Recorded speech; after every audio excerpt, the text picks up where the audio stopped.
What's up, YouTube? This is Too Raw for Sports. All right, so in this video,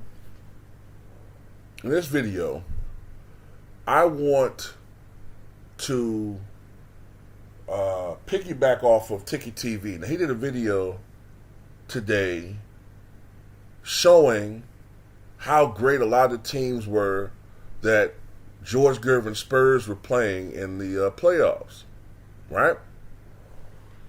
Now, what I want to do is I want to compare the competition at small forward between George Gervin and Kevin Durant.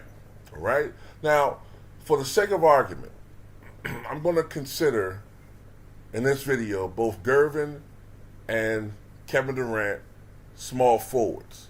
Now, there have been times when Kevin Durant has played the power forward position, and there have been times when George Gervin has played the shooting guard position. But for this video, I'm going to consider them small forwards. Now, this is the competition, not all of it, but this is the competition that KD faced, the best competition. LeBron James, Paul Pierce, Kawhi Leonard, Paul George, Carmelo Anthony, Chris Middleton, Grant Hill, Andre Iguodala, who probably won't be in the Hall of Fame, Steven Jackson, who probably won't be in the Hall of Fame, Peja Stojakovic, who more than likely will not be in the Hall of Fame. And just to be fair, I'm throwing some other guys. AK-47 Andre Karolinko, who won't be in the Hall of Fame. Sean Marion, who won't be in the Hall of Fame. I'm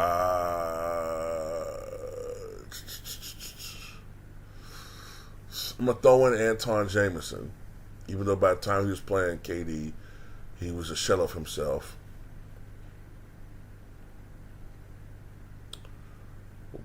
Maybe Lou Aldane. I'm really scraping the bottom of the barrel with this one, right? I mean, those were the best small forwards, okay? And with KD, there were 30 teams.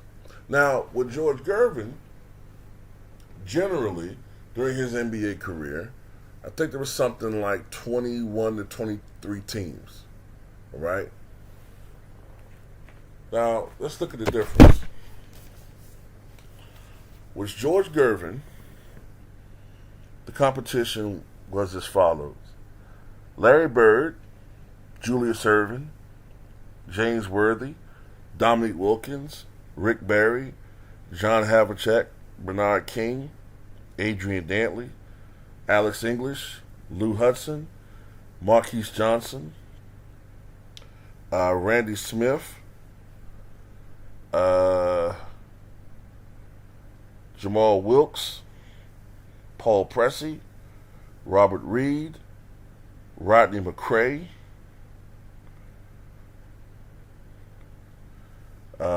Kiki Vandeweghe, Larry Nance, Craig Ballard, Mark Aguirre, Bobby Jones, Detlef Shrimp, and I'm just going to throw in Kelly Tripucka and Bob Love.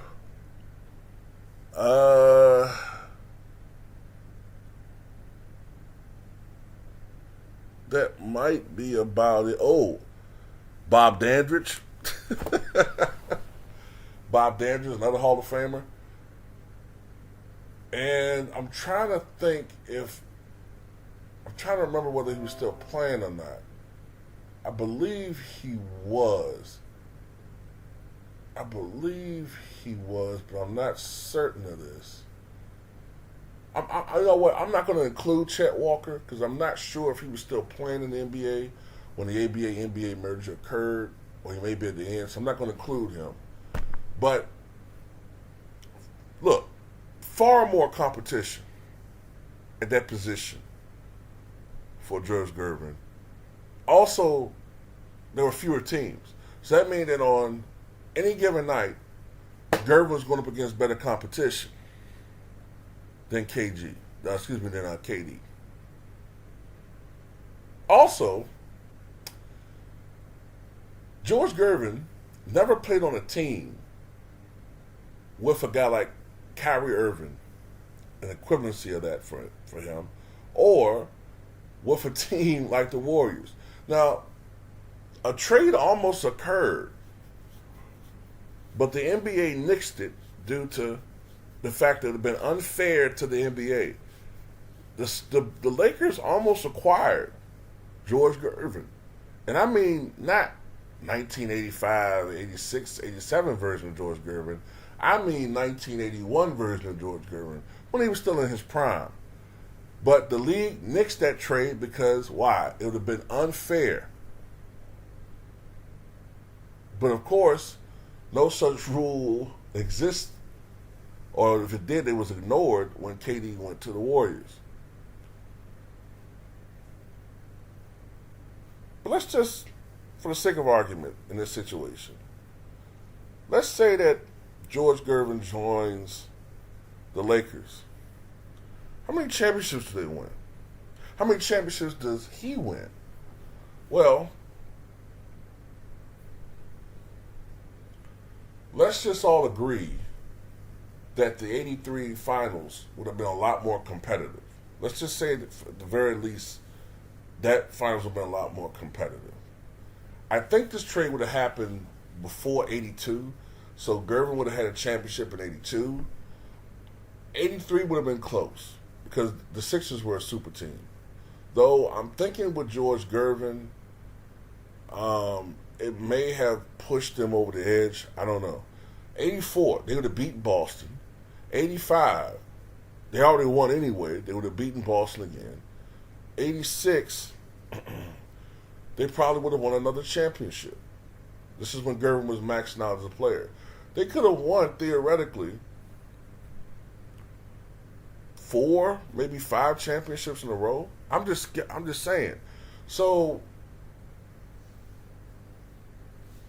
you know, when we say, oh, somebody didn't win any rings and all that, you know, you don't know the situation. You don't know the situation with his team. George Gervin never played on a team that really could compete with the other teams at that time, whether they were in the Eastern Conference initially when George Gervin went to the NBA, or I think around 81 or so, that's when they switched to the Western Conference as we see them today. And they were no competition for the Showtime Lakers. So anyway, it is what it is. You know, as I'm thinking about it, there's some other players I could have included who did play small forward, but you know, I just included them I just thought of them as shooting guards. I could have included Drexler. I could have included Dave Thompson, Skywalker, but I didn't do that. I could have included young Michael Jordan, but you know, who sometimes plays small forward. But no, I was being fair. But yeah, it's really no competition. And a lot of these guys, you know, on social media, man, they really don't know what the hell they're talking about. Matter of fact, a lot of those guys probably over there on that podcast don't even know that the Spurs were in the Eastern Conference initially. So it is what it is. Tell me what you guys think.